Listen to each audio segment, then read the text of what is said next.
In the fall of 1776, somewhere on Long Island, a Patriot family is making a decision. They have been watching the British move closer for weeks. They have weighed what they own against what they can carry. They have decided to go. There is a meeting in the kitchen. The husband and wife speak in low voices about the boat, about when to leave, about what to take. In the room off the back of the house, or in the outbuilding, or in the cellar, or wherever the people they own are sleeping, there is no meeting. There is no deciding. There is only waiting to find out what someone else has decided about your life. When this boat leaves, who is on it? Who is left behind? And who, in the chaos of occupation and flight, might see a third option that no one invited them to take? Welcome back to Northeast Cold Case.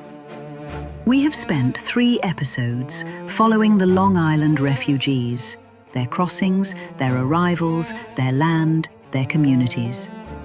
And in all of that, there is a group of people who have been almost entirely absent from our story. Not because they weren't there, because the records and the histories written from those records chose not to see them. Today, that changes. This episode is about the enslaved men and women whose lives were thrown into motion by the same crisis that sent white Patriot families across Long Island Sound, and whose choices, constraints, and fates were both part of that story and completely different from it. Slavery was not a minor detail in the Long Island of 1776. It was woven into the fabric of nearly every Patriot household we have been discussing. Long Island had one of the highest concentrations of enslaved people in the northern colonies. In the towns of Queens and Suffolk counties, enslaved men, women, and children worked as farm laborers, domestic servants, maritime workers, craftsmen's assistants, and family caregivers. By some estimates, nearly 1 in 5 residents of certain Long Island communities was enslaved. The joiner we followed in episode 2, the composite refugee with the wife and 4 children, may well have had an enslaved man helping in his workshop, or an enslaved woman helping in his kitchen. Prominent families who fled to Middletown and New London certainly did. The Havens household that we mentioned last episode arrived in Connecticut with 8 servants, a word that in 1776 routinely covered both free and enslaved workers. And then the British arrived and made everything more complicated. In November 1775, Virginia's royal governor, Lord Dunmore, issued his famous proclamation: freedom to any enslaved person who could escape their Patriot owner and join the British forces. The 1779 Philipsburg Proclamation, issued by General Clinton in New York, broadened the offer to all colonies: freedom for any enslaved person who reached British lines, whether or not they could fight.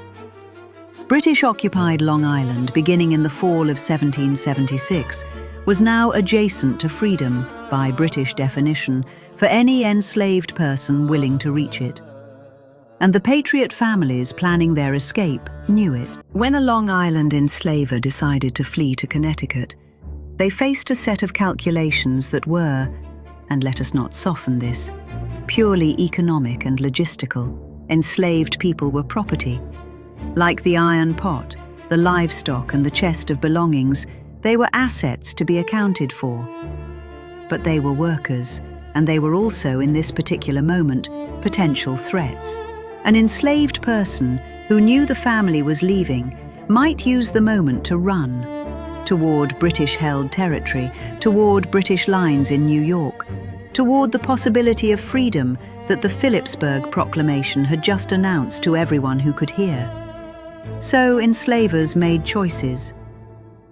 Some took enslaved people with them across the Sound as part of their household. These were usually people whose labor was essential: a skilled craftsman whose work generated income, a woman who managed the children and cooking, a young person seen as particularly loyal or particularly controllable. They crossed the Sound in the same boats as the family, but they were not listed in the same terms. Where the family patriarch is named in the record, the enslaved person is often "and servants," or simply absent entirely. Others sold their enslaved people quickly before leaving, converting human beings into cash or portable goods they could use on the other side. Bills of sale from Long Island in the fall and winter of 1776 document exactly this pattern. Transactions made in haste, at lower prices than a peacetime sale would have commanded, by families who needed liquidity and could not or would not take people with them. Some tried to park enslaved people, leaving them in the care of a loyalist neighbor, a local overseer, or a relative who was staying behind, with the intention of reclaiming them after the war. These arrangements were legally ambiguous and practically unreliable. 7 years of occupation scrambled every informal agreement. Some people returned after 1783 to find the arrangement had dissolved. The person had been sold, or had run, or simply could not be located. What determined these choices? Historians find a consistent logic in the records. Age, skill, family ties within the enslaved community, and perceived loyalty, meaning perceived submission. Skilled young men were more likely to be taken or sold for good prices. Elderly people were more likely to be left behind or transferred to staying relatives.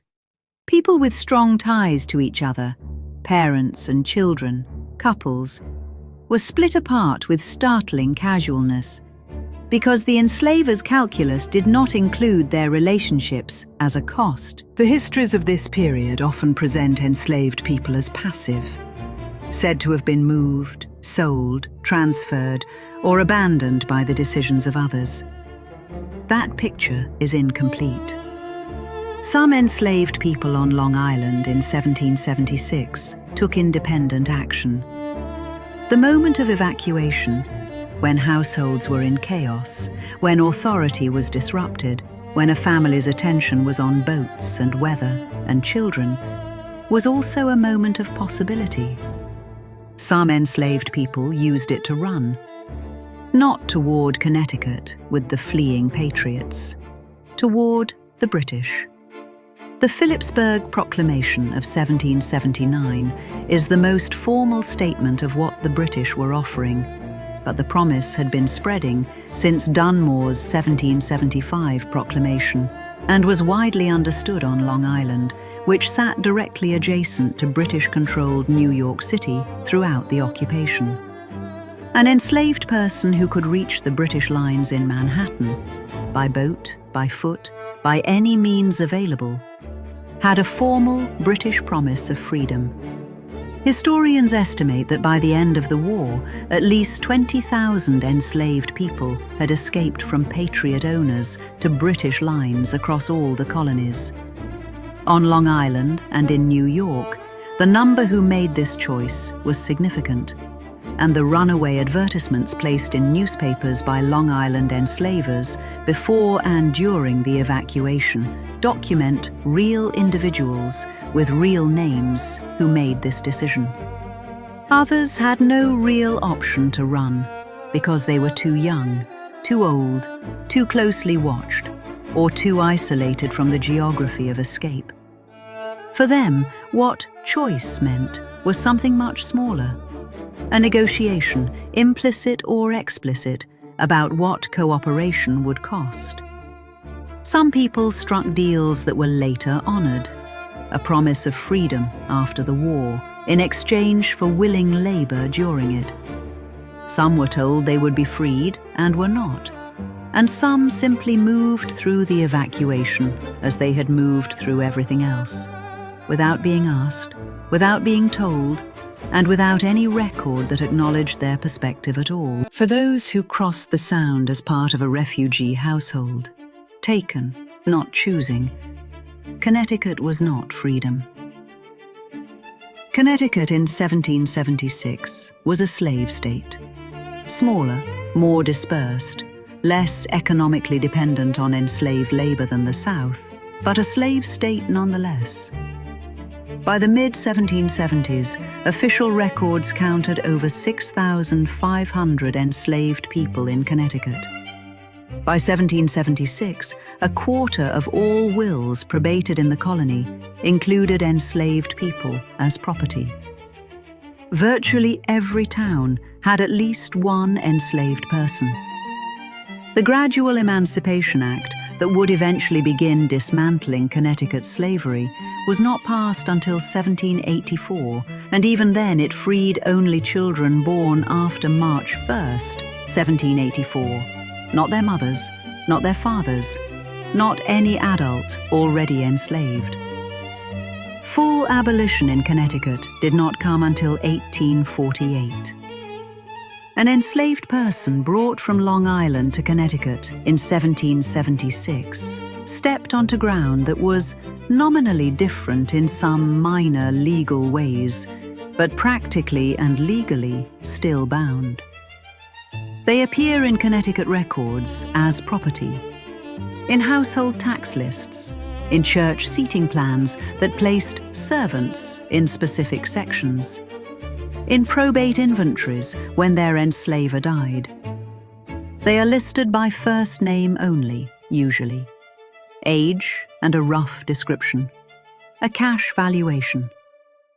Some, over years, found pathways. Connecticut's 1777 law allowing enslaved men to enlist in the Continental Army in exchange for emancipation was one route. A man could be drafted as a substitute for his enslaver's military obligation and earn his freedom in the process.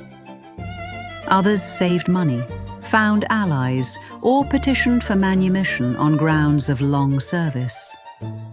Others disappeared into free black communities in New London County, Hartford, or the towns along the Connecticut River.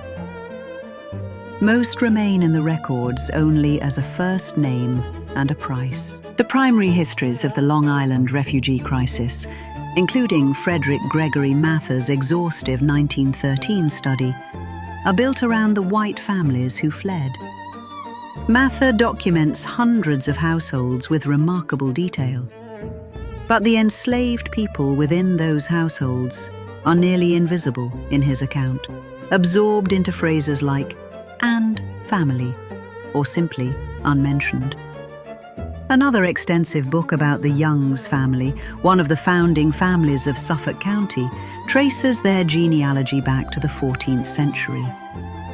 This is one place where a stark example of white privilege in American genealogy becomes visible. For many white families, surviving records make it possible to trace ancestors by name for multiple generations, to learn whom they married, what children they had, and where they lived. But because slavery systematically erased identities in the records, many descendants of enslaved Americans find their documented family lines cut off within just a few generations. This is not an accident. It is the structure of a record-keeping system that was designed to document property rights, not human experience.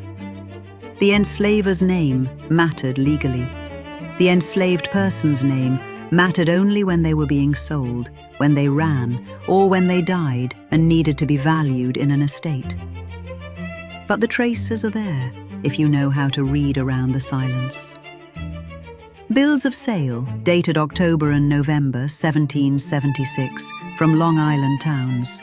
Human beings transacted in the weeks before or after the British arrived. Runaway advertisements in New York and Connecticut newspapers, naming specific people, their skills, their approximate ages, and the last place they were seen. These are some of the most detailed physical descriptions of enslaved individuals in the entire historical record, written by enslavers trying to recapture people, but preserving, unintentionally, a kind of portrait. Probate records in Connecticut towns that list, after the silver and the furniture and the livestock, one or two names. First names usually, an age, a valuation. church records in New London, Middletown and Fairfield that include baptisms and burials of servants or Negroes whose surnames match the Long Island families they arrived with. And the Roosevelt Register of Slaves in Fairfield, Connecticut, a modern database now searchable online, which attempts to reconstruct the lives of enslaved people in Fairfield County from 1639 to 1820, including movement between households. The indexed records of Lord Dunmore's Ethiopian Regiment document names of individuals who escaped to British lines, some of them from Long Island. These are among the very few places in the historical record where an enslaved person's choice is preserved in their own act. We began this series with a boat on the water at night. We told that story as the story of a Patriot family fleeing occupation, and it was. But that boat, and every boat like it, carried more than one story. There was the story of the people who chose to be on it, the story of the people who were placed on it without being asked, and the story of the people who, when that boat pushed off, made a different choice entirely and walked in a different direction, toward different lines, toward a freedom that no Patriot proclamation was offering them. The Long Island refugees of 1776 have been remembered in the histories that were written as Patriot heroes, people who sacrificed their comfort and their property for the cause of American liberty. That is true. What is also true is that the liberty they were fighting for was not universal.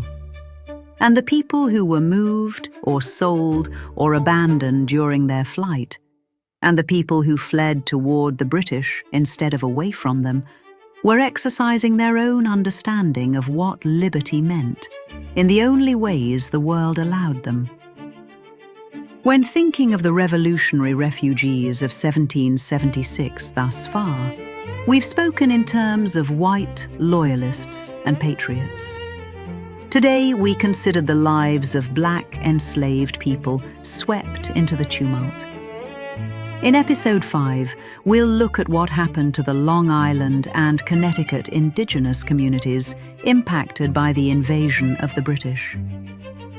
Subscribe to Northeast Cold Case so you don't miss it.